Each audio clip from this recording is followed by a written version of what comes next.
Et oui, nous revoilà. L'année 2021 sera certainement l'année des plaintes en Guadeloupe et en Martinique. Plaintes pour viol, plaintes pour corruption, plaintes pour crimes contre l'humanité, plaintes pour mise en danger d'autrui. En Guadeloupe, la CFDT dit que la directrice du MAC a commis des détournements de fonds. Si vous connaissez l'affaire, que pensez-vous? Autre sujet d'actualité, Covid-19, où en est-on? Combien de cas nouveaux en Guadeloupe avec le virus variant anglais très contagieux? Et la vaccination, nous sommes à 15 000 vaccinés. Est-ce un début de l'adhésion de la vaccination en Guadeloupe? Et l'eau, toujours l'eau d'actualité, à quand l'unité gouvernement, élus, locaux, usagers? Pensez-vous que la loi Bénet Théophile puisse régler l'affaire? Chlordécone, en s'oriente vers, ou peut-être un non-lieu, avec les juges. Sur les réseaux sociaux circule une pétition non à la prescription du crime chlordécone. Plus de 40 000 signatures. Il faut encore y aller. Mesdames, Messieurs, bonjour, bon dimanche, bon café chaud. Pas de café chololo, mais café chaud. Oui, voilà. Monsieur Seymour, bonjour. Bonjour à vous, Monsieur Mandré. Bonjour à vous, chers amis du plateau. Et bonjour aussi à René et tous les autres qui sont en visio. Alors, et Raymond Ramaille. Oui, bonjour à tous les téléspectateurs, bonjour aux amis du plateau, bonjour Monsieur Mandré, et puis bon dimanche à tout le monde. Et Espéronel Raphaël. Oui, bonjour tout le monde, bonjour Monsieur Mandré, bonjour les amis du plateau aussi, et toute la Guadeloupe derrière qui nous suit et nous attend. Et ce sont des trois saluts, un non-salut. Salut à nous tous. oui. Salut à Axel, étudiant guadeloupéen qui m'a dit travaille en France pour qu'il revienne fort formé dans son pays. Salut à Alexandra qui se reconnaîtra. Et non-salut au juge qui a séparé la mère et l'enfant. La mère guadeloupéenne de son enfant. Non-salut à ce monsieur-là. J'espère qu'en appel, on va le fracasser. Vous avez compris, c'est l'homme des oppositions. Toutes les oppositions. Alors, et René Beauchamp, au Catonou à présent. Oui, eh bien bonjour à tout le monde qui est là, hein, tout ce monde à plateau là. Bonjour à vous-même, André, et puis bonjour à toute la Guadeloupe. Oui. Alors, nous aurons aussi en visio Montoute qui prendra le train en marche pour nous parler du Covid-19. Et aussi, vers 11h10, Marlène Mélis, directrice de CAP Excellence de l'eau.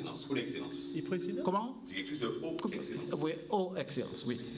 Alors, eh bien, monsieur Seymour, c'est la directrice du MAC, la CFDT, dit qu'elle a commis, disons, des erreurs ou a commis, comment pourrais-je dire... Dans le cadre de ses responsabilités, quelques irrégularités voilà. répréhensibles par la loi, c'est ça, je pense que c'est ça. Bon, écoutez, l'information, je vous dire, je l'ai peut-être mal suivi cette semaine dernière, mais à mon niveau, cela ne m'a pas Je ne suis pas personnellement interrogé là-dessus. Bon, j'ai vu circuler cette information, vous savez, prudence. Prudence toujours, comme je le dis, hein, dans ce genre d'affirmation, les réseaux sociaux, les faits, je ne sais pas très bien. Vous dites que la CFDT aurait dit que cette personne, la directrice du MAC, elle aurait commis quelques irrégularités ou du moins de faits qui sont condamnés par la loi et qui relèveraient de la corruption. Bon, écoutez, moi je suis toujours prudent dans ce genre de choses. Je dis que si la justice s'en est saisie, il faut attendre les enquêtes, il faut attendre les investigations et il faut avoir des éléments de preuve. La culture que j'ai, ce qu'elle est en matière juridique, me conduit toujours à la prudence dans ce genre de choses. Bon, c'est une personne que je ne connais pas personnellement, pour l'avoir côtoyée, je ne connais pas, mais je peux vous dire, quand elle a été nommée à ce poste-là, je crois qu'on a bien mis en avant son parcours, je suis très sensible à ça, son parcours, et sans doute, entre guillemets, ses éléments de compétence, hein, parce que j'ai cette fâcheuse manie d'associer parcours à compétence, même si ce n'est pas la même chose. Mais en tout cas, je pense que ça relève du courage, parce que n'oubliez pas qu'à la tête du MAC, il y avait Martial. C'était une grande pointure. Et grande pointure qui se trouve maintenant à la Villette. J'imagine, non, on est retourné à la Villette, non, je ne sais pas. Mais il serait quand même dans un poste aussi, je ne sais pas où il est. Mais en tout cas, c'était une grande pointure. Et généralement, quand on succède à une grande pointure, il faut forcément l'être dans le cœur et dans l'action. Donc je ne sais pas très bien sous cette affaire s'il y a quelle dose de vérité, si vérité il y a, je n'en sais rien, mais je pense que nous devons être très prudents, laisser les investigations de la justice et après on en saura un petit peu plus et à ce moment-là, nous pourrons porter des jugements mieux affûtés pour ce genre dans ce genre de cas. Alors, je serai un peu sur la même longueur d'onde que M. Semou. Cependant, je dirais, il y a des situations en Guadeloupe que je ne comprends pas toujours, pas plus qu'en Guadeloupe qu'ailleurs, hein. Je suppose que c'est un peu général, quelle que soit la localité. Mais je m'interroge sur le fait d'avoir une personne qui remplace une grosse pointure comme M. Martial, hein, à la tête du MAC, qui est quand même quelque chose de rayonnant en France, en Guadeloupe et dans la Caraïbe, et qu'on puisse avoir une directrice qui n'a même pas le permis de conduire, d'après ce que j'ai entendu sur la chaîne nationale. Monsieur, sur la chaîne nationale. Alors, je me pose la question. Si c'était moi qui avais postulé, parce que je pense que j'ai quelques petites compétences pour occuper un poste de ce genre, mais je ne suis pas candidat. Est-ce qu'on m'aurait accepté d'être directrice générale du MAC sans permis. Sans permis de construire, sans permis de conduire, sans le permis B. Ça m'interpelle. Je ne comprends pas ce genre de situation. Ça m'interpelle. On demande pour un simple petit employé qui va travailler peut-être pour être manutentionnaire dans une entreprise à Jarry et qui habite par exemple à Monalo, on lui demande d'avoir le permis de conduire pour ne pas être en retard. Le permis de conduire. Le permis de conduire pour ne pas être en retard pour faire son va-et-vient pour aller au travail. Alors quand on est directrice du MAC, on n'a pas le permis de conduire. Ben, il y a quelque chose qui ne va pas. Il y a quelque chose qui ne va pas dans la nomination même de cette personne. Alors, j'aimerais bien avoir des explications. Maintenant, sur le contenu, ce qui lui est reproché, si la justice va faire ce travail, elle va se défendre. Si il y a des problèmes au niveau du règlement des factures de taxi, ça veut dire qu'il doit y avoir certainement beaucoup de problèmes dans la gestion du MAC. Il faudrait aussi qu'on se penche sur la gestion de la chose. On ne peut pas continuer à avoir des structures mal gérées ou alors on met des gens, enfin, on va pas, je n'irai pas plus sur cette question-là, de mettre des gens pour diriger des grandes structures avec l'argent public. Pour mettre en péril un certain nombre de professions derrière cette structure, derrière le MAC. Les taximans, en l'occurrence, aujourd'hui, qui ne sont pas payés. Mais quand on regarde les structures de tout ce qui est public en Guadeloupe, c'est la même chose. Il y a du déficit dans les mairies, dans les intercos, dans les structures, les structures comment dire, qui utilisent l'argent de l'État. Ce qui fait que dans le même temps, lorsque, par exemple, un maire dit « je donne du travail aux gens, mais la commune est en déficit », combien d'emplois, combien d'entreprises que ce maire met en difficulté parce que ces entreprises ne sont pas payées par la mairie. Le SIAG, combien d'entreprises locales n'ont pas été payées par le SIAG? Et tout ça, ça fait un tout dans la gestion du pays. J'aimerais bien qu'on puisse corriger et apporter une autre gestion à l'ensemble des structures du pays pour avancer un peu mieux. C'est curieux parce que je ne suis pas d'accord avec Raymond. Raymond, mais je suis d'accord avec lui en même temps. Là, tu me poses un problème, là, au cachet, moi. Bon. Alors, juste pour répondre à un élément. S'agissant du recrutement, c'était une de mes activités, et du recrutement à fort potentiel, hein, donc les gens qui dirigent un MAC, c'est pas n'importe quoi, il y a en principe des clauses substantielles. Oui. Bon, effectivement, tu as raison. Surtout en Guadeloupe où il n'y a pas de moyens de transport organisés, peut-être que le permis devrait faire partie des clauses substantielles, parce que sans permis, ça veut dire quoi?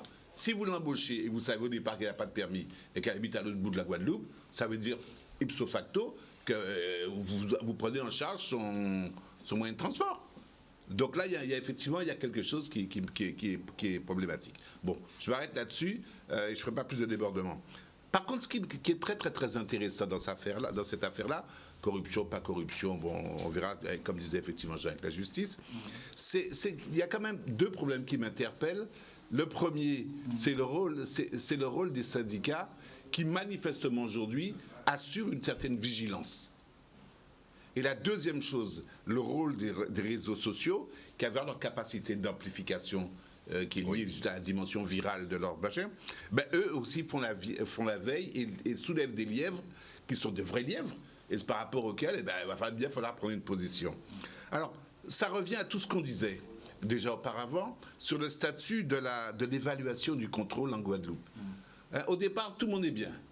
Honnête, bien formé, diplômé, machin, etc. Et puis, chemin faisant, on s'aperçoit qu'il y a des loups dans la bergerie, il y a des choses comme ça. Et le problème, c'est que je me pose, et c'est pareil pour l'eau, à quoi servent les CA? À quoi servent les élus de droit et les différents élus, puisqu'ils siègent dans la boutique? Et comment ça se fait que ces gens-là n'aient jamais été vigilants ou en situation de veille par rapport à de telles dérives? Et là, on est dans une conduite permanente ici, qui est une conduite parallèle à beaucoup de choses. Il y a des dysfonctionnements au quotidien. Personne ne les remarque apparemment parce qu'il y a probablement des jeux de complaisance ou des jeux, etc., etc. Et puis, c'est un syndicat quel qu'il soit, mais on les connaît, les syndicats, qui à un moment donné, pour des raisons propres à la logique syndicale, va soulever le lièvre, ou les réseaux sociaux qui vont sortir n'importe quoi. Et là, on est dans une situation qui n'est pas apaisée pour gérer un problème de fond. Monsieur Itali.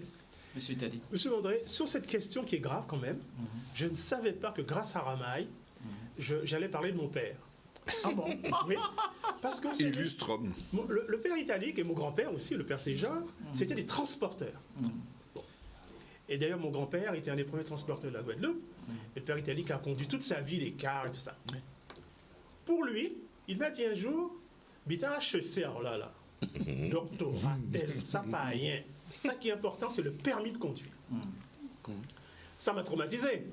Bon, j'ai quand même passé mon permis de conduire. Et d'ailleurs, j'ai passé tous les examens de transporteur. Gosse traumatisé. Bref. Je ne savais pas que grâce à Ramaï, je pourrais lui rendre hommage ce soir, parce que le permis de conduire chez les Italiques est plus important que la thèse de doctorat. Monsieur Ramaï, merci. Merci beaucoup. Tout ça pour dire que, bon, le diable est dans les détails. C'est vrai que, j'ai pas pensé à ça, mais c'est vrai, dans un recrutement, j'aurais peut-être, à cause de mon ADN de transporteur, pensé à ça, moi. Bon, première chose. La deuxième chose, pour un peu plus, à mon avis, plus sérieuse, ça veut dire qu'il y a un problème, entre le temps judiciaire et le temps médiatique. Parce qu'aujourd'hui, nous sommes dans le temps médiatique, là. On parle, est-ce qu'elle a fait, qu'est-ce qu'elle n'a pas fait. Donc ça veut dire le fait même de parler de ça, c'est déjà grave. Vous savez que la femme de César, elle n'est pas fidèle. Elle est insoupçonnable. Elle n'est pas fidèle, elle est insoupçonnable. Le fait de parler de sa fidélité, c'est déjà grave. Donc le fait de parler aujourd'hui de cette dame qui aurait ou non commis des malversations, c'est déjà grave. Et le temps judiciaire est en train de dormir. On ne sait même pas s'il y a une plainte qui est déposée. Et on ne sait pas non plus si ça peut être classé sans suite. Mais ça roule. Et plus ça va aller, plus il y aura une distorsion entre le temps médiatique et le temps judiciaire. Je pense que les gens des tribunaux ont intérêt à se réveiller. Hein, parce que bientôt, ils ne serviront plus à rien. Oui, mais... Et la blague la plus connue, c'est les inconnus. Hein, vous connaissez les inconnus? Il y avait une blague où ils disent « Ah oui, il est homosexuel. Ah oui, il est homosexuel. Oui, oui. » Mais cela ne nous regarde pas. Hein. Donc, ça ne nous regarde. C'est-à-dire que ce va-et-vient entre le temps judiciaire, la vérité judiciaire et le réel, c'est un va-et-vient qui sème le trouble et qui, au niveau de l'effet est efficace, même si les faits, FAITS, ne suivent pas derrière. Mais ça veut dire qu'il faut réorganiser ça. On est dans un trouble qui doit interpeller, à mon avis, la société, et singulièrement les juges, sinon ils ne serviront plus à rien. Oui, mais attends, mais Nico, tout à fait d'accord. Hein. Mais il y a aussi une disqualification des instances intermédiaires, donc les fameux corps intermédiaires, qui sont justement, entre le temps judiciaire et les faits, sont chargés de faire la régulation au quotidien. Exactement. Et donc ça veut dire que dans ce système-là, qui est plus qu'une démocratie directe, puisque c'est une fausse démocratie de l'opinion publique à travers les médias et les syndicats, il y a une mise en contact directe entre un fait et des interprétations qui peuvent être complètement délirantes. Donc, effectivement, la justice, elle est lente, mais elle a toujours été lente, parce que l'administration de la preuve, comme ces gens, c'est quelque chose, c'est un processus particulier, et puis la justice ne fonctionne pas sur les affects. Bon, mais il y a quand même le fait qu'au quotidien, enfin, ça fait un bout de temps qu'elle est là, elle sort des bilans, elle sort des comptes rendus, on la voit venir, donc il faut bien que quelqu'un, je ne sais pas, un membre de droit, un élu, il y a un conseil d'administration, me semble-t-il. Donc quand même, toutes ces régulations intermédiaires sont des amortisseurs, des pare-feux, pour éviter que le contact brutal se fasse entre une opinion publique complètement façonnée dans un délire médiatique ou masse médiatique, et puis les faits. Brédan doit prendre son courage à deux mains. Alors, je vais être dans le prolongement de M. Raphaël, qui a totalement raison. Brédan...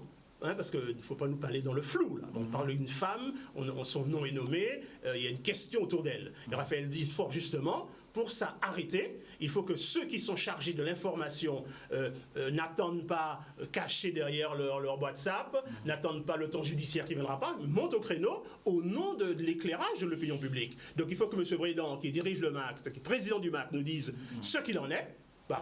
Il faut que les journalistes d'investigation et au cours de toute qualité nous disent voici ce qu'il en est, pour qu'il n'y ait pas ce vide sidéral entre une information virale qui circule et l'attente sereine ou pas sereine ou mesquine du temps judiciaire. Raphaël, merci de cette précision. Oui, alors, je rajoute... Vous parlez de... l'avocat Brédan qui est conseiller... Non, le président c'est lui le patron du MAC. C'est le patron de la culture en Guadeloupe. Mais pour revenir à cette notion de vide, chère à mon ami Nico, et qui sait bien que la nature a horreur du vide, d'une part, mais que d'autre part, surtout, la culture guadeloupéenne a horreur du vide.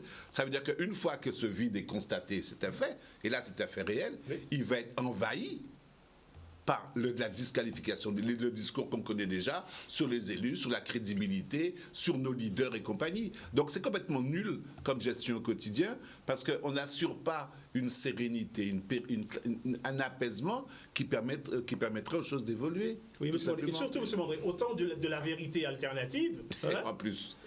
On est mort. Monsieur Mandré, vous aussi, je vous mets en cause. Comment pouvez-vous lancer une moi, je pense que ça se passe sur les réseaux sociaux. Vous commentez les réseaux sociaux, M. Mandré, l'homme comme vous qui est aussi influent. Tout le monde. On m'a dit qu'il y a, M. Mandré, les chaînes nationales, tout le monde commente. On m'a dit qu'il y a des milliers de gens qui vous écoutent de plus en plus. Votre parole n'est pas sans influence, M. Mandré. Ça, c'est bien dit. Ça, c'est bien dit. Un influenceur. Vous êtes un influenceur, M. Mandré. Non, je pose des questions. Vous êtes un grand naïf. Oui, c'est vrai. On doit être prudent quand même. Oui. Alors, une chose, je Beauchamp, ne nous pas oublier. Beauchamp, si me permet, justement, Beauchamp a dormi, là. Rapidement. Peut-être, très rapidement, je vais lui laisser la parole, Beauchamp, à ce qui m'excuse. On parle de permis. Bon, en fait, moi, je ne connais pas très bien la législation, mais je sais qu'elle a exercé à l'extérieur, la dame, aux États-Unis, ou je ne sais pas. Oui, mais mais quel permis? Peut-être qu'elle a un permis. D'avion. Elle a peut-être un permis, on lui a demandé est-ce qu'elle a un permis. Oui, j'ai le permis. Donc, mais on ne lui a pas demandé quelle est la validité sur le territoire français. Et moi, je ne sais pas, moi. Il faut être très prudent dans les Peut-être on aurait dû lui donner un logement. Attends, tu rentres dans le délire. Ça y est, voilà. C'est pas possible. Il faut quand même préciser. Non, j'ai dit peut-être. Juste un petit mot avant Boucher, il faut quand même préciser, quand même, tirer un hommage quand même à celui qui a découvert le poteau rose, la CFDT. Je ne suis pas particulièrement, comment dire, je n'ai pas d'affinité particulière avec. Il est dur, monsieur Ramaille. Mais c'est quand même important. Moi, je suis pour la clarté, la transparence. On ne peut pas. Il faut arrêter avec cette gestion nébuleuse de la Guadeloupe. Et on sent bien que c'est une personne qui a un nom quand même qui est un nom de notable en Guadeloupe, qui est connu en Guadeloupe. Comme dit Raphaël, c'est le conseil d'administration. Donc, ce qu'on a déposé, il y a des complicités. Il y a des complicités. Il ne faut pas se faire d'illusions. Il y a des complicités pour déposer quelque. J'ai envie de rajouter au camp encore. À ce niveau-là. Est-ce que je peux rajouter au camp encore? Oui. Rajoute au camp encore. Bon, je parle encore de moi, c'est extraordinaire. J'ai été attaché parlementaire dans une vie antérieure. Vous savez comment ça se passe quand on marche en taxi? Il y a un chèque taxi. Oui. Voilà. Vous montez dans le taxi, vous avez un chèque taxi, et quand vous avez fini de voyager, vous le remplissez, et vous le donnez et vous partez. Et le taximan porte son chèque à la questure, il est payé. Bien sûr. Voilà. Hein?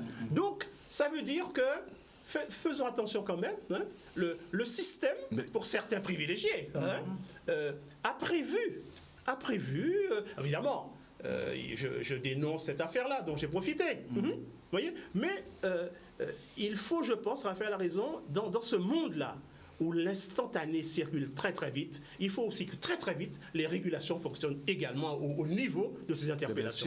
Bien sûr. René Beauchamp. C'est vrai, ça. Oui. Et alors, premier bilan en dit, c'est que ni de monde qui a assumé des responsabilités qui n'ont pas ni permis, parce que pas ni permis, c'est pas un tard. Hein. Pour des raisons d'ordre médical, tu ne peux pas empêcher de passer permis et de conduire voiture. Ce n'est pas là le problème là qu'a situé. À dire, depuis le départ. Là où ça ne vous pas ni permis, vous pouvez prendre des dispositions pour effectivement payer une voie à travailler. Ça, c'est clair. Quand on dit non, pas un gros problème. Si ces taxis-là, ils ont été payés. Le problème là, c'est que ces taxis-là, ils n'ont pas été payés. Et c'est pour ça qu'ils ont cherché un syndicat et qu'il y a un problème qui apparaît là. Donc, à niveau là, ça, nous manque à un statut même à madame là. Parce que normalement, si ça était prévu à un statut à madame là, ils auraient payé taxi là sans problème. Si ils n'ont pas payé, c'est que ça n'a pas prévu à un statut. Donc, à niveau là, ça, nous avons un problème. On a simplement dit que nous avons de ça, nous étions un nombre qui était levé en France, un monde qui a une responsabilité comme ça et qu'ils ont fini par démissionner, ils ont failli sortir là, tout simplement parce que le frais de taxi a été trop élevé. Bon, donc, à part le problème là qu'a posé pour madame là, le problème là qu'a posé, c'est normalement, il doit être les madame là, ou bien qu'a payé taxi là. Et à un moment là, c'est qu'a présenté les factures au conseil d'administration, qui a remboursé l'argent là, et qui a fait ça rentrer dans frais de transport à madame là. Ou bien il y a prévoir, ou bien madame là doit tenir des frais de transport partagés entre frais de transport qu'il y a bail, ça c'est au niveau syndical, ça a négocié avec le conseil d'administration là. Donc quelque part on est d'accord, c'est le conseil d'administration et les gens qui employés qui doivent à un cas de statut là, négocier un butin éveil par rapport à la situation là ça. Mais affaire là ça, quand la CFDT posée en tant que plainte pour détournement de fonds et tout ça, puisque ça n'a pas certainement prévalu. Nous est bien vrai qu'à la loi, qu'a dit à niveau là ça, et qui est passé en niveau à conseil d'administration là. Mais effectivement, c'est regrettable que ça arrive dans une telle situation, d'avoir ça qui a été discrédit en l'homme, qui peut-être ni des compétences, tout à fait normal et tout ça, ça a été discrédit en l'air, et ça a empêché de voir, si vous voulez, est-ce qu'elle est capable ou est-ce qu'elle n'est pas capable, est-ce qu'elle a fait bon travail ou est-ce qu'elle n'a pas fait bon travail. Donc, à niveau là, ça, c'est un problème qui doit être réglé par la justice, mais aussi par le droit du travail en disant à travailler à madame. Oui. C'est à la CFDT de prouver qu'elle dit nous le font. Oui, je m'en pensé que Bridan qui portait bon en œuvre pour finir avec le problème là ça. Bien. Alors, Covid-19, je pense que Madame Nadège Montot est certainement avec nous. J'espère qu'elle est déjà connectée. Mais Covid-19, où en est-on? Combien de cas nouveaux en Guadeloupe avec le virus variant anglais très contagieux et la vaccination? Nous sommes déjà plus de 15 000. Est-ce un début d'adhésion pour la vaccination en Guadeloupe, Monsieur Seymour? Très rapidement. Monsieur Seymour, oui. J'espère que vous avez déjà, vous vous êtes fait vacciner. Non, pas encore, Seymour. Il n'était pas une urgence. Il n'y a pas d'urgence, il n'est pas si... il fait partie d'un club, mais c'est pas le mais vous n'allez pas pouvoir voyager. Hein. Non, bon, enfin, moi je voulais quand même très rapidement, parce que nous sommes nombreux quand même, M. Guadry, vous avez une très bonne question, mais je voulais y aller là, très vite. Oui. C'est sûr que là, moi j'ai le sentiment que la question, pour ce qui est du Covid-19, le Covid, moi je dis, on dit à ceux qui disent là, enfin le Covid-19, moi je dis que sur le plan purement de la santé humaine, moi je dis qu'il y a la science, il y a les scientifiques qui investissent. Il y a un travail qui est fait et on sait qu'il s'agit de pandémie. On sait que nous sommes tous concernés. Ça, on le sait. Et les investissements sont fixés particulièrement autour de la question du vaccin. On investit beaucoup, on se dit, bon voilà. Mais là où c'est grave, il s'agit plutôt des conséquences du Covid-19. Sur le plan économique, sur le plan social. Et je crois que la question de santé, la santé humaine, on sait que, on peut dire qu'on a déjà passé ce stade-là, dans la mesure où on sait qu'il faut enrayer le phénomène, qu'il faut trouver un médicament, qu'il faut soigner, il ne faut pas laisser arriver au stade de surchauffe des structures hospitalières. Ça, on le sait. Mais la question économique, question de conséquences du Covid, eh bien là, c'est le grand désordre. En tout cas, nous avons sur le plateau Raphaël Spironnel et bien des autres qui a une manière bien affûtée d'approcher ces conséquences psychologiques et sociologiques. Ça, c'est très très grave. Et puis, il y a la question de la relance de l'argent. On voit que l'État investit beaucoup sur le plan économique et le plan social, n'est-ce pas, pour contenir les conséquences. Mais attention, je vois de loin émerger déjà, bien entendu, un État qui se veut État de providence qui nous protège, mais il y a aussi l'émergence d'un État racketteur. C'est-à-dire qui s'intéresse beaucoup à comment récupérer ses sous. Ça, je le sens. J'évolue, je dirais, dans un secteur qui est le secteur où j'ai une approche économique, je vois la réalité, je vois des documents qu'on demande aux bénéficiaires du POSEI. Actuellement, ça, il faut faire un débat sur ça. Sur le POSEI, dans le secteur, je dis attention, je dis qu'il y a des comités de pilotage qui siègent pour élaborer les décisions, mais dans ces instances, on ne voit pas souvent des psychologues, des sociologues pour dire attention, nous avons une société guadeloupéenne qui est ce qu'elle est. Si vous agissez de telle manière, alors qu'il y a une certaine, je dirais, une forme d'impophobie qui existe en Guadeloupe, vous allez toucher les plus faibles. Et cela peut créer plus de problèmes en termes de conséquences. Donc, c'est quelque chose, si nous avons l'opportunité éventuellement de parler un autre jour du POSEI, qui est bien en grande difficulté, nous allons parler de choses qui nous concernent en Guadeloupe. Et nous allons voir ça, je pourrais être plus long là-dessus. Donc, pour vous dire, c'est la question en termes de conséquences économiques et conséquences sociales qui préoccupent réellement, pas la question réellement de santé, parce qu'on sait que sur la santé, il faut travailler. Et ça, c'est international. Monsieur Ramad. Oui, alors s'agissant du Covid, je crois que tout le monde est plutôt bien informé, assez bien informé en tout cas sur cette affaire-là. L'idée de la vaccination, ça a peiné un petit peu au départ. Les gens sont encore très sceptiques, mais moi je suis toujours partisan de ceux qui disent qu'il faut qu'il y ait un vaccin. Il y a des vaccins. Maintenant, la population doit se faire vacciner pour pouvoir retrouver, ou en tout cas essayer de retrouver une vie normale. C'est pas possible de continuer à vivre. Maintenant, ça fait déjà 1 an dans une situation aussi, une économie enveilleuse, la santé enveilleuse, en fait, toute la vie de la planète est enveilleuse. On ne peut pas continuer de cette manière-là. Et aujourd'hui, il y a n'y a qu'une seule solution, c'est la vaccination, on n'a pas d'autre. C'est soit rien, les gestes barrières, on a bien vu que c'est pas suffisant, ça permet de limiter un certain nombre de choses, mais c'est pas suffisant, c'est pas ce qui va guérir les gens, mais il faut trouver quelque chose pour à solutionner ce problème planétaire, ce problème de pandémie. Donc nous sommes obligés d'aller vers la vaccination, on n'a pas d'autre solution. Maintenant, on a entendu beaucoup de choses concernant la Guadeloupe, par exemple. Il y aurait eu une vague épidémique en Guadeloupe après Noël, compte tenu du nombre de touristes que nous avons reçus. On a bien vu qu'il n'y a pas eu, jusqu'à maintenant, de dérapage. La situation est contenue, la situation est maîtrisée en Guadeloupe, bien mieux que dans l'Hexagone. Au regard de la carte sanitaire de la France, département d'outre-mer compris, on voit qu'il n'y a que la Guadeloupe, la Martinique et la Réunion qui sont ouverts.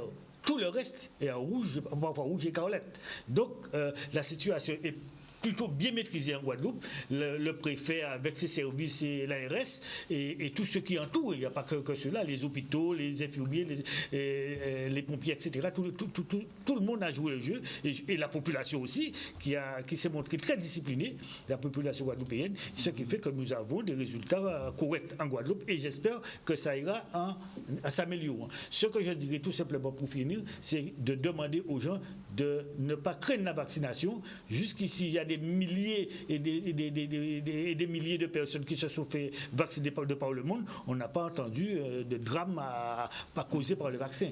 Donc, allez vous faire vacciner et je serai l'un des premiers, dès que mon tour va arriver, je serai l'un des premiers à me faire vacciner. Alors, monsieur Speroni, pour la vaccination, parce que sinon vous n'allez pas pouvoir voyager. Mais non, c'est par rapport au voyage, je vais être obligé. Nous étions ensemble, monsieur Chat, monsieur Migré, en Guyane, fallait être fièvre jaune, je suis allé en Afrique, fallait être Ebola, enfin toute espèce de truc. Ouais. Donc il est clair que je ne me ferai pas vacciner en premier, j'ai déjà dit. Bon, ça y est, maintenant, il y a quelques millions de personnes qui sont passées.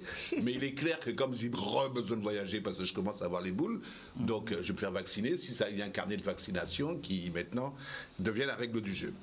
Bon, revenons maintenant à la crise. Je crois que j'avais déjà dit il y a longtemps, il y a deux phénomènes à la date d'aujourd'hui qui m'interpellent profondément, vraiment profondément, structurellement.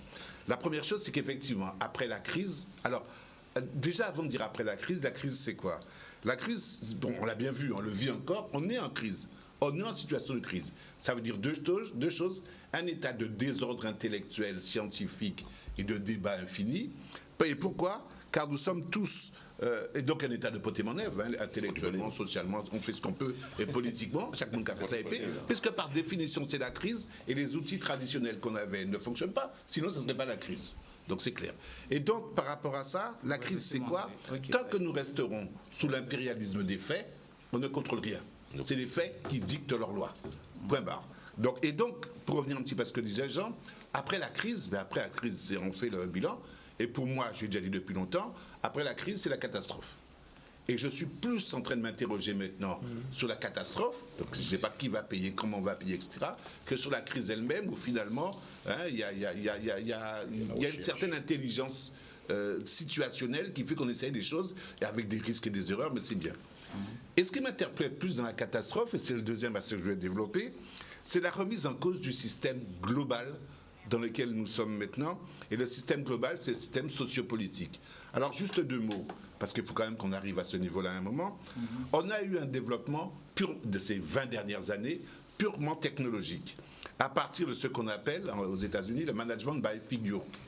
Et ce management by figure, c'est quoi? C'est un management qui s'appuie sur des chiffres, sur des schémas, sur des lignes d'optimisation, sur des visions stratégiques, sur toute espèce d'algorithmes mentaux qui s'imposent à la vérité des faits en proposant une réalité des configurations qui disent voilà où on va, ligne d'optimisation, ligne d'efficacité. Enfin, je suppose que j'aurais pu mettre que moi dans ce domaine-là, mais on a une vision super bien organisée, super bien technique, technologique, et c'est bien. Rationnelle, causale, cartésienne, tout ce que vous voulez, je pourrais insister là-dessus.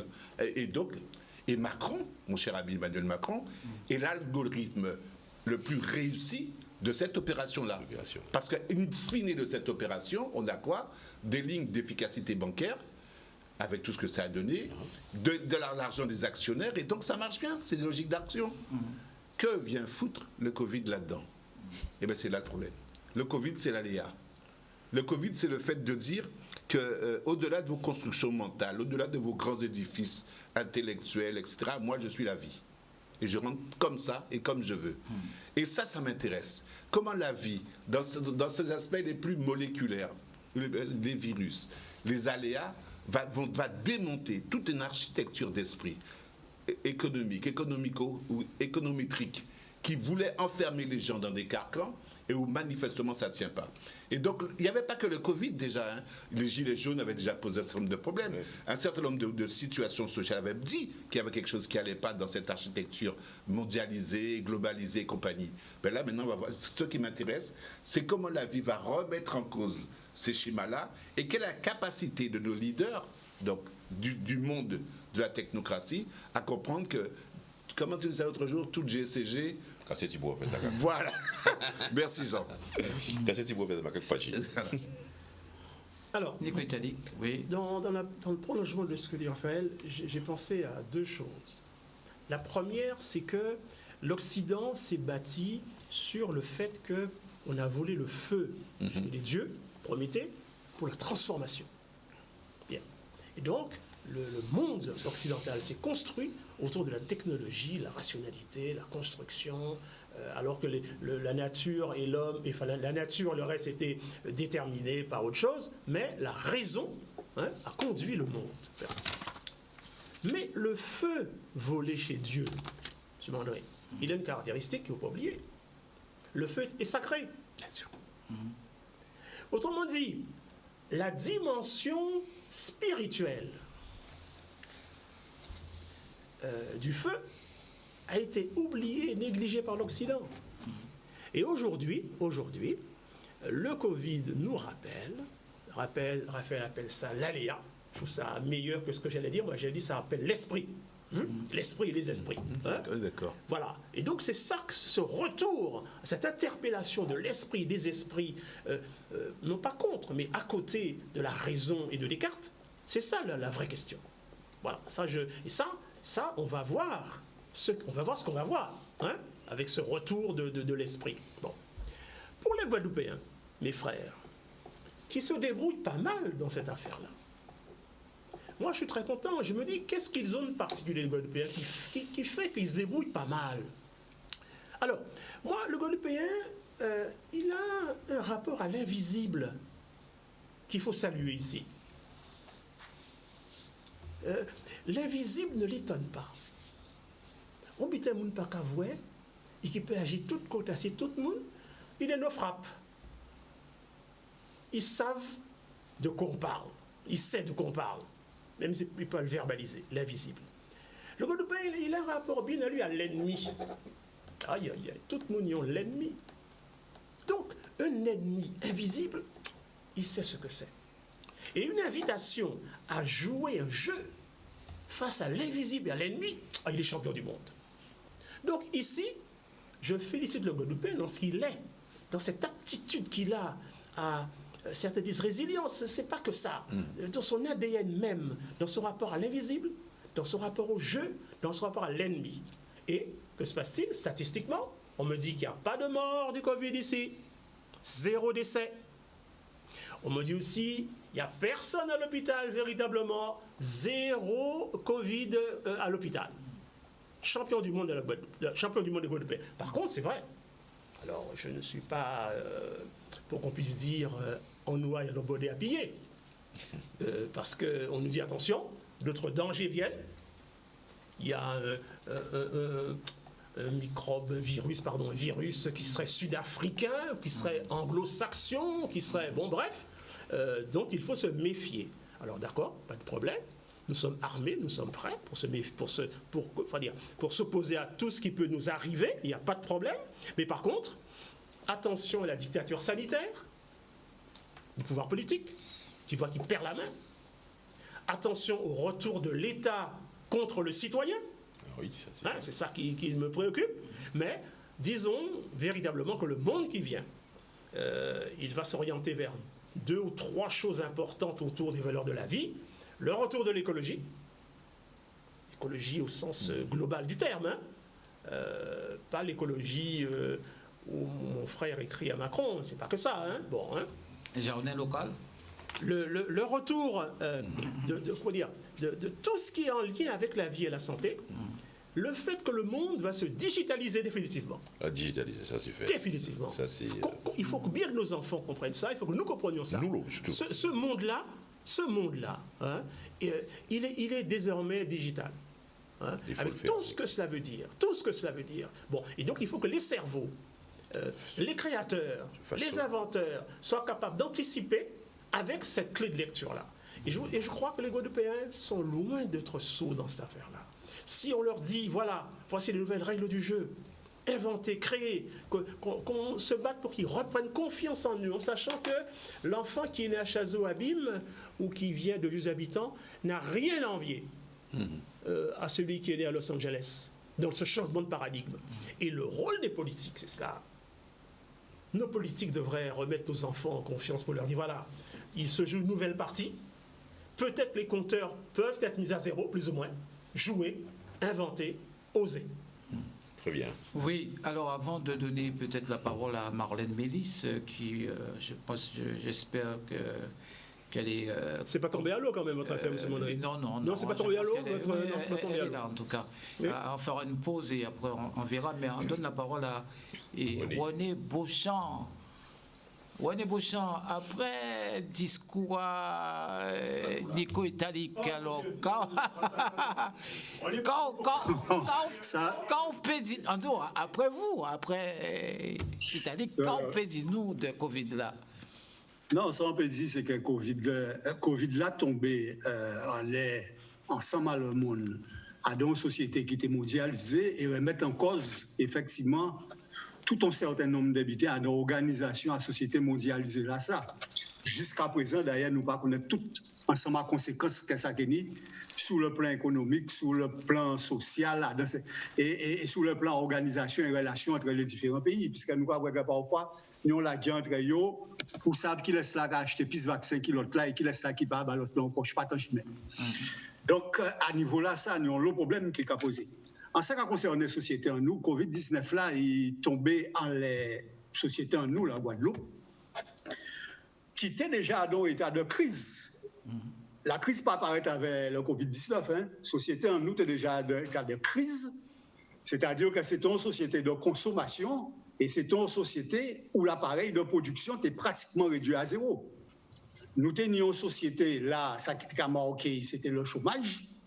Ça qui dit, c'est que le Covid-19 vient aggraver cette situation-là, ça, et qu'elle nous a risqué ni des conséquences sur le plan économique, sur le plan social, mais même sur le plan psychique, encore plus catastrophique que ça nous connaître là. Et effectivement, dans cette situation-là, que nous n'y là, ni nécessité à ce que nous portons une réponse politique globale à cette situation-là, ça. C'est-à-dire en réponse à la fois politique, en les manières là à diriger et à orienter l'organisation à pays là ça, mais aussi sur le plan économique, sur le plan culturel et sur le plan social, de façon que nous passions cap place ça et que nous trouvions chemin à la responsabilité et à maîtrise à propre réalité en nous et destin en nous de façon à avancer vers le développement. C'est le gros problème-là qui a posé, le gros enjeu-là qui a posé à l'heure actuelle et qui a posé à tout Guadeloupéen, politique ou pas. Mais surtout, si vous voulez, à ceux-là qui a réclamé à prendre des responsabilités à payer en nous. Et questions-là, ça sont questions fondamentales que nous venons à débattre. Nous arrivons à notre première pause café avant Marlène Mélis. Oui. Hello. Toujours l'eau d'actualité. À quand l'unité gouvernement, élus locaux et usagers? Pensez-vous que la loi Bénin-Théophile puisse régler le problème de l'eau? Madame Mélis, Marlène Mélis, bonjour. Vous êtes avec nous, Marlène Mélis? Marlène Mélis. Oui, vous m'entendez? Oui, Marlène Mélis, bonjour. Est-ce que vous vous êtes fait vacciner déjà? Pas encore, mais je le ferai. D'accord. Un moyen de me protéger, de vivre autrement et de protéger les autres aussi, au fond. Bien. Alors, vous êtes directrice de... Vous êtes présidente ou directrice, je ne sais pas. Présidente. Alors, présidente.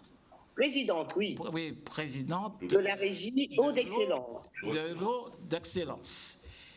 Alors, on a entendu énormément de choses que Cap Excellence ne voulait pas trop, n'était pas trop pour un syndicat unique de l'eau. Et c'est vous qui empêchez justement la belle unité.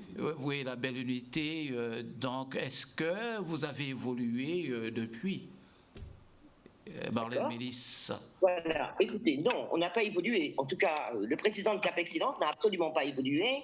C'est d'ailleurs lui qui était à l'origine d'une démarche commune des EPCI. Et vous devez vous en rappeler, la presse en avait largement fait écho.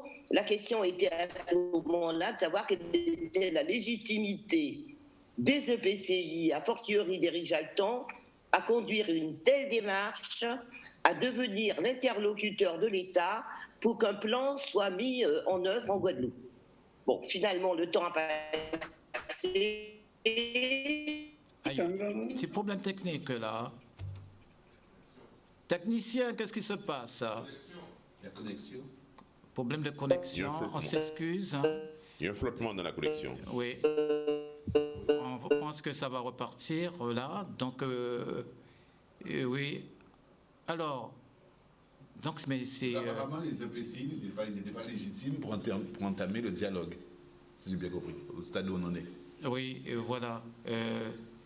En attendant, Marlène Mélis... Monsieur Talik... oui, je vais être le griot de Mme Mélis qui nous dit que ce n'était pas techniquement à eux, dit-on au départ, de prendre l'initiative de régler ce problème. C'était à l'État de le faire à cause de... comment dire, quand les EPCI ne s'entendent pas entre elles, l'arbitrage en revenait, semble-t-il, me dit-elle, à l'État et non pas à Éric Jalton. Bon, mais c'est pas ce qui nous intéresse fondamentalement. Hein. La question que vous posiez à Mme Mélis, c'est qu'elle nous répondre, c'est quoi? Est-ce que on met une croix définitive sur un accord local pour régler le problème, ou est-ce qu'on s'en remet à la loi définitivement, ou voilà, dans quel cadre politique cette affaire-là va-t-elle s'insérer? Du moins. Leur choix. La réalité, c'est autre chose, parce que j'ai cru comprendre que tout le monde était d'accord, semble-t-il, pour une certaine voie, sauf Eau et Cap Excellence.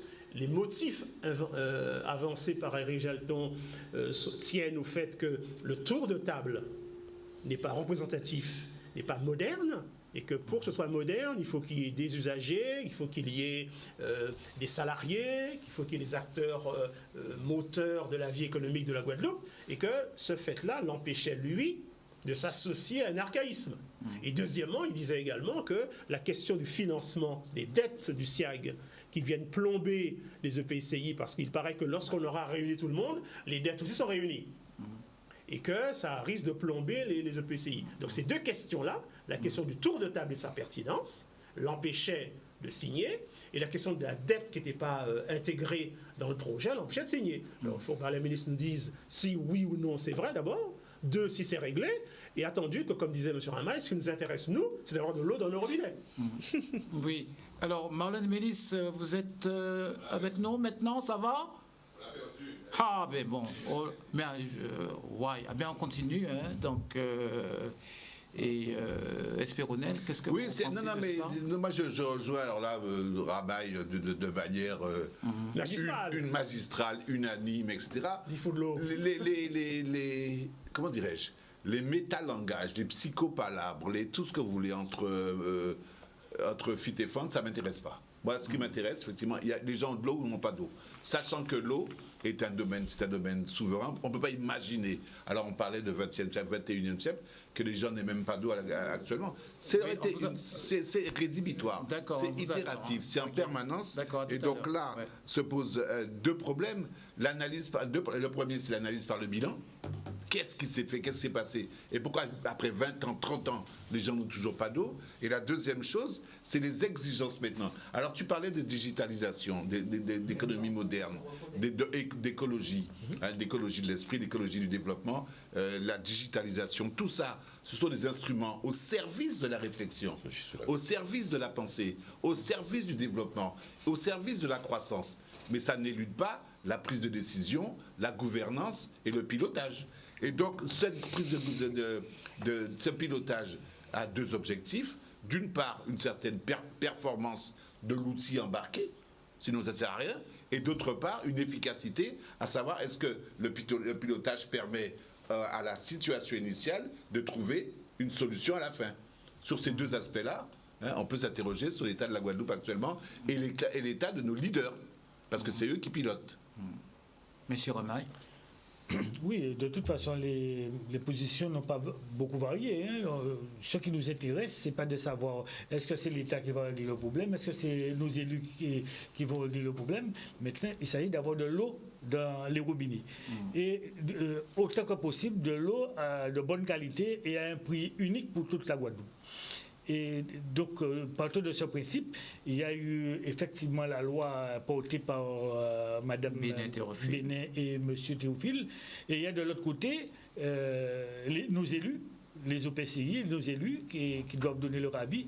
Et on a aussi un troisième là-haut qui est le Cap Excellence. Et on voit bien qu'il y a une sorte de triangulaire aujourd'hui, comme pour ne pas changer.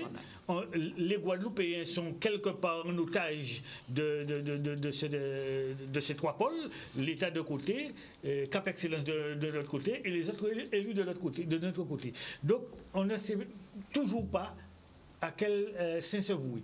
Ce que nous demandons, c'est qu'il y ait de l'eau dans les robinets et que les élus arrivent à s'entendre pour nous sortir quelque chose de correct pour la Guadeloupe. Apparemment, c'est revenu avec Marlène Mélis. Marlène Mélis, vous nous avez entendu? Marlène Mélis?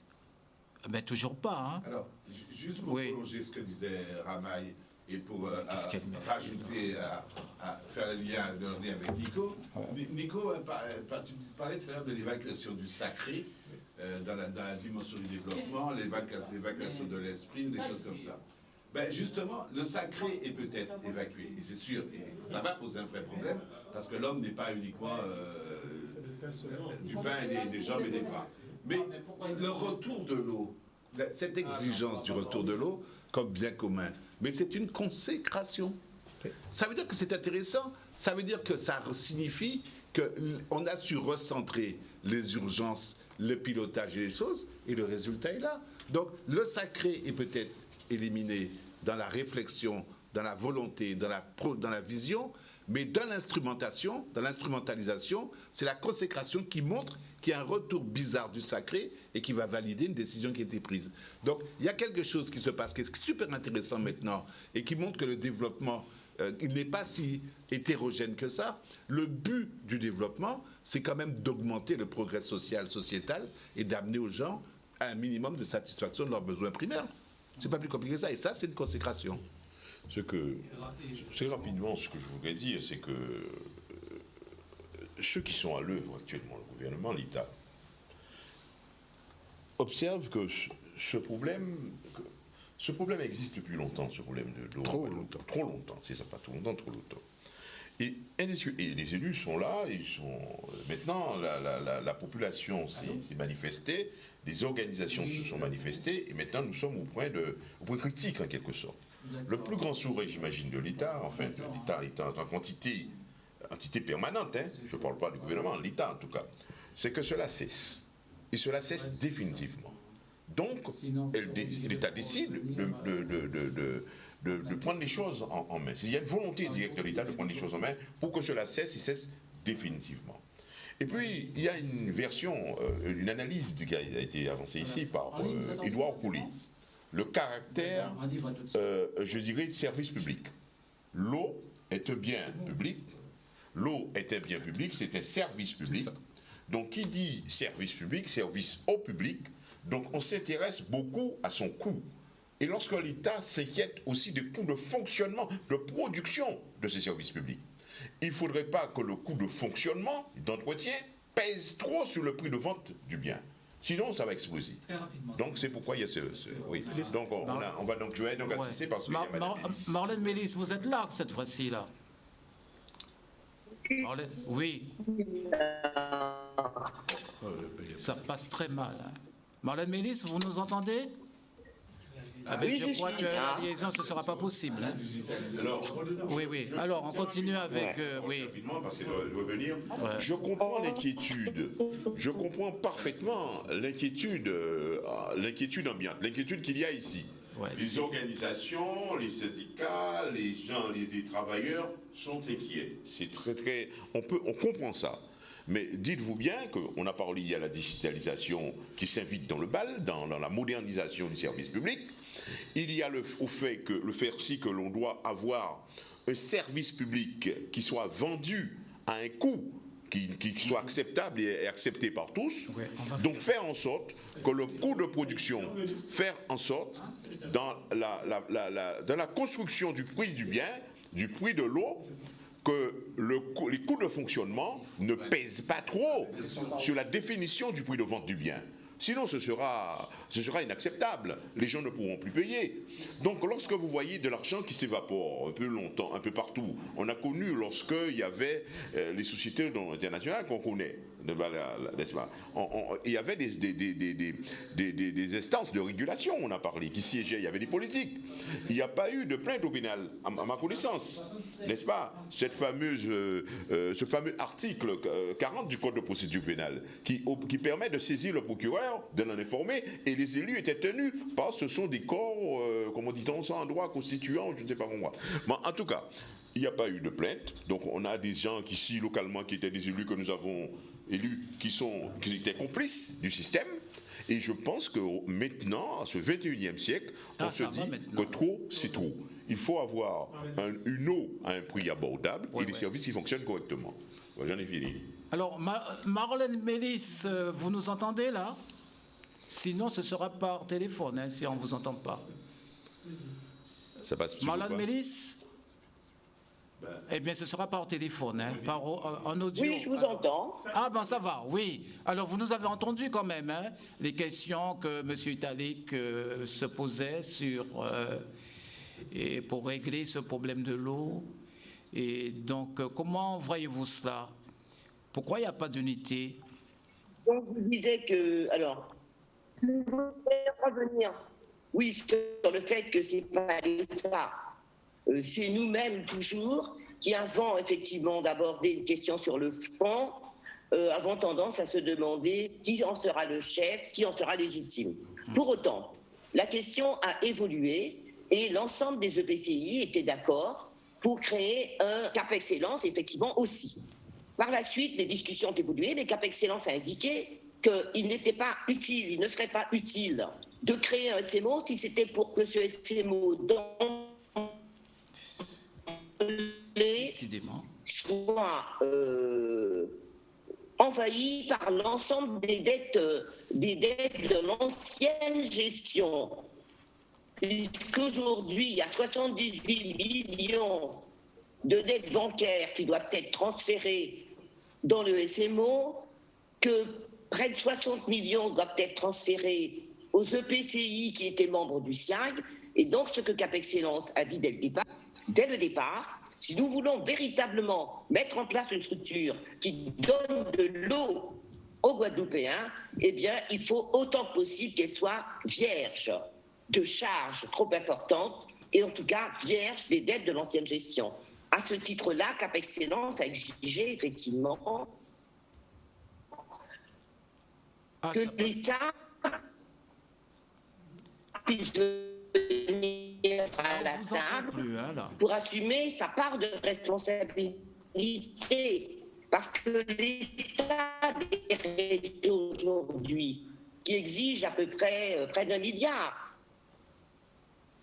vous n'entendez pas ? Près d'1 milliard d'investissements, c'est certainement la faute des élus qui doivent assumer, je dirais, leur part de responsabilité mais les délégataires à l'époque étaient désignés par l'État et effectivement n'ont pas été contrôlés. Ils sont donc partis en laissant les réseaux dans un état déplorable. Et il n'est pas question, effectivement, aujourd'hui, de faire table rase du passé en disant nous prenons toute la responsabilité, nous l'assumons totalement et nous allons faire payer les Guadeloupéens l'ensemble des défaillances d'hier. Et donc c'est aussi ça le débat. Le deuxième débat, c'est de dire aujourd'hui on puisse retrouver les acteurs économiques, les chambres consulaires, ainsi que les usagers de l'eau et des personnalités qualifiées. Voilà, ce débat-là, et les personnalités qualifiées et les organisations syndicales. Le débat n'a pas, sur ce plan-là, évolué. Oh là là. Bon, là, ça passe mal. Hein? Oui. Ça passe pas. Est-ce qu'on peut vous avoir au téléphone, s'il vous plaît? D'accord. Parce que là, ça passe très mal. Sur ce qu'on va faire du personnel, sans compte financière de la structure, dire qu'on fait comme avant, on va changer de nom, un EPCI qui manquait à la rien sur la capacité. Vous m'appelez au téléphone alors? Comment? Oui. Vous m'appelez au téléphone alors? Oui, on vous appelle au téléphone là, oui. Et parce que là, ça passe pas bien avec le Zoom. Alors qu'il appelle. Oui, portez. Non. Alors, ce qu'on disait, c'était déjà dès le départ, on a commencé. Hein. On parlait du statut de l'évaluation. Je suis désolé, mais cet exemple-là, bon, il est caricatural d'une manière générale en Guadeloupe et dans le domaine politique, mais ce n'est pas spécifique à la Guadeloupe. Hein. Les inventaires ne sont jamais faits. Personne ne fait l'inventaire de qui que ce soit avant, après. Et après, on joue les étonnés. Les gens passent, voire les gens trépassent. Ils ont peut-être la fois des vocations et des monuments institutionnels de la Guadeloupe, mais l'inventaire de leur séjour, de leur passage n'a pas été fait. Donc là, dans cette histoire-là, bien sûr qu'il y a eu des élus, il y a eu de la politique, il y a eu la France, il y a eu des associations, des entreprises internationales qui sont intervenues. Elles sont intervenues, elles sont venues, elles sont parties, elles ont déposé leur bilan, puis c'était fini. Et c'est maintenant, toujours, parce que la population est... Oui, j'ai... D'accord. Oui, alors, Marlène Mélis, vous êtes avec nous par téléphone? Non, je vous entends. Oui, c'est bien. Oui. Alors, on vous laisse continuer. Non, ce que je voulais dire, c'est que les questions qui avaient été posées, à savoir créer une structure viable, capable de donner de l'eau aux Guadeloupéens, je vais supprimer en même temps le Zoom parce que sinon ça fait interférence. Créer une structure viable, capable de donner de l'eau aux Guadeloupéens. Et donc, ça signifie qu'elle ne soit pas plombée par des dettes insupportables et par des charges insupportables. Modernisons la gouvernance pour que nous ayons des acteurs économiques au sein de cette structure qui aient les réflexes économiques de performance et d'efficacité.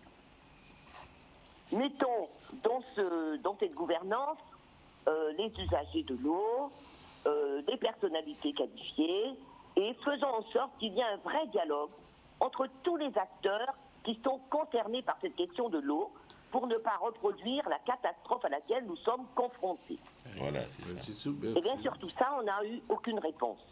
La loi donc est venue et le président de Cap Excellence il dit bon, ici on n'arrive pas à conclure le dialogue, on nous oppose que le droit commun ne permettrait pas que les acteurs économiques soient dans la gouvernance avec voix délibérative, alors même que la présence des acteurs économiques, c'est le droit commun.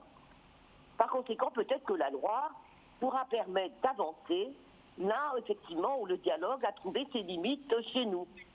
Et au fond, cette loi, aujourd'hui, reproduit purement et simplement les dispositions du SMO qui a été signé en décembre dernier, si bien qu'effectivement, il faut craindre que la loi ne change pas grand-chose et qu'on confirme son seul et vrai objet, qui est de rajouter un EPCI à ceux qui ont signé les statuts en décembre. Et donc, l'objet de la loi, c'est une contrainte de Cap Excellence sur les modalités de mise en œuvre de sa compétence, voilà, ce qui signifie qu'effectivement, les libertés locales sont bafouées et qu'il y a manifestement un risque au moins partiel d'inconstitutionnalité. Parce que l'idée, en fait, de l'intérêt général qui a été soulevé au tout dernier moment, c'est véritablement un argument spécieux, puisque la compétence est correctement assumée sur le territoire de Cap Excellence, qui, voyant que depuis 2016, le débat s'enlisait, avait décidé en attendant de créer sa régie pour faire progresser le service public de l'eau et notamment réaliser les investissements financés par l'État. Voilà. Donc c'est aux collectivités aujourd'hui d'assumer leurs responsabilités, effectivement, mais c'est à l'État d'assumer sa part, notamment sur la question du financement, de la réparation et du renouvellement des réseaux. La Guadeloupe toute seule ne pourra pas y faire face. Et donc, ce n'est pas la peine de fermer les yeux aujourd'hui pour pouvoir se retrouver demain devant une véritable catastrophe. Voilà. Italique, un petit mot? Allô? Oui. On vous écoute. Donc, Mme Élise, finalement. Il y a Ronnie. Oui. Ah oui. Donc, Mme Élise, finalement. J'ai dû parler dans le vide, en fait. D'abord, bonjour, Madame la Présidente. Finalement, sur les 3 points d'achoppement... J'ai dû parler dans le vide, vous m'avez entendu? Oui, on vous entend, on vous entend parfaitement. Oui. Allô, mais je n'entends pas votre retour. Vous n'entendez pas notre retour? Allô? Vous n'avez pas de retour, Mme Élise? Alors, voilà, je vous entends maintenant. Bien. Donc, en fait, pour que les Guadeloupéens comprennent, sur les 3 points d'achoppement à peu près, à savoir la gouvernance que vous voulez moderniser, le rôle de l'État et sa responsabilité qui doit s'engager financièrement, et puis sur le 3e point, ce qu'on fait de la dette des EPCI, ces 3 points-là n'ont pas avancé par le biais de la loi. Non, la loi a prévu au contraire d'élargir les dettes bancaires qui seront transférées aux dettes financières, qui est une notion un peu plus large. Donc le PCI va démarrer avec, une dette qui la plombe dès le départ, enfin le SMO avec une dette qui la plombe dès le départ, si effectivement on ne fait pas preuve, si l'État n'intervient pas de manière exceptionnelle. Alors est-ce que ça veut dire qu'on peut vous imposer par la loi de rejoindre ce mouvement que vous contestez pour des raisons politiques, techniques, philosophiques? D'abord, nous considérons que la décentralisation est passée par là, qu'elle a consacré le droit des collectivités à s'assembler librement pour conduire ensemble des compétences. Et c'est donc une liberté consacrée par la Constitution, et dès lors qu'effectivement il n'y a pas de défaillance qui mettrait en péril l'ordre public ou, l'état sanitaire du pays, il n'y a aucune raison de contraindre un EPCI. C'est au contraire dans le dialogue qu'il faut avancer, et en même temps, on ne peut pas contraindre un EPCI, on dit souvent qu'il paye commande, sans effectivement regarder est-ce que, oui ou non, son entrée dans la nouvelle structure va au contraire paralyser sa capacité d'agir et faire régresser le service public de l'eau sur son territoire. Sur la question du SIAG n'est pas directement mêlée à cette question. Et d'ailleurs, le président de Cap Excellence a toujours jugé qu'il ne disposait pas des éléments pour dire s'il fallait ou pas dissoudre le SIAG, Cap Excellence n'étant pas membre du SIAG. Que c'était quelque part l'affaire d'une décision des EPCI dans une négociation avec l'État. Voilà. Oui. Alors, René Beauchamp, René, on est avec nous là? René Beauchamp? Oui. Alors, non question ou bien anti-analyse? Non, moi, ça on peut dire, c'est que question à l'eau, c'est un problème qui était posé depuis le mouvement 2009, d'ailleurs. Le mouvement LKP à 2009, et qui était abouti à une signature, un accord qui était mis en avant, puisque l'eau, c'était un problème, effectivement, de service public, qui était mis en avant nécessité à ni une structure unique, de l'eau qui permettent d'élaborer gestion à prise en charge, à distribution et à paiement à l'eau et tout ça, de telle façon que tu as un prix unique. Et ça t'est signé, tu as accord là ça. Accord là, ça est trouvé sans suite, parce que pour le monde pas lever des gardes pendant un certain nombre de temps. Il y avait dégradation à service à l'eau à l'heure actuelle, qui a posé à nouveau question à qui gens nous prend en charge la gestion de l'eau. Et à de ça, ni des domaines, ni gestion là, sur le plan politique et des orientations, et bien à mettre en place, et ni gestion là, sur le plan technique, c'est-à-dire distribution à l'eau et tout ces bien ça, avait état à réseau là que nous n'y là, qui effectivement a nécessité pour mettre complètement près de 1 milliard de dépenses. Ni problème à présent à le SIAG qui sont problèmes différents. Le SIAG a concerné on partie à la distribution à l'eau. Le SIAG n'a pas été occupé de la distribution à l'eau de tous côtés. Le SIAG, c'est un fermier qui a trouvé dans des difficultés énormes, mais des difficultés qui provoquées par le fait aussi que les gens qui tenaient à payer de loyer aux collectivités, les économies sur le plan économique, l'hôtel, un paquet de l'argent et tout ça, bien en détail. Et à l'heure actuelle, il faut nous prendre une solution guadeloupéenne. Une solution guadeloupéenne qui c'est de prendre en charge toute question là, ça, mettre en place une structure unique et faire en sorte que tout le monde qui est concerné par le problème à l'eau, qui sur le plan économique, qui sur le plan des usagers et tout ça, trouver dans une structure là, ça, et ensemble mettre en place une politique correcte de distribution et de stockage à l'eau. Merci Voynet. Nous allons laisser Marlène Mélis conclure. Marlène Mélis, vous êtes toujours avec nous?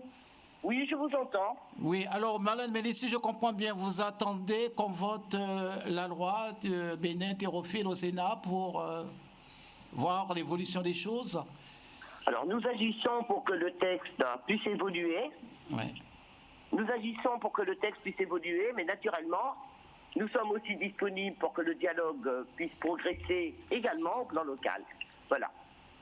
Pour démontrer que nous sommes quand même capables, sur des choses essentielles, de trouver un accord qui est raisonnable et qui sert les intérêts du pays. En tirant les leçons du passé. Bien. Puisque notre émission arrive à sa fin, mesdames, messieurs...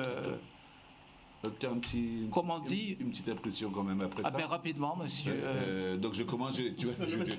Non, rapidement. On parlait de digitalisation tout à l'heure, dans le process. C'est que ça.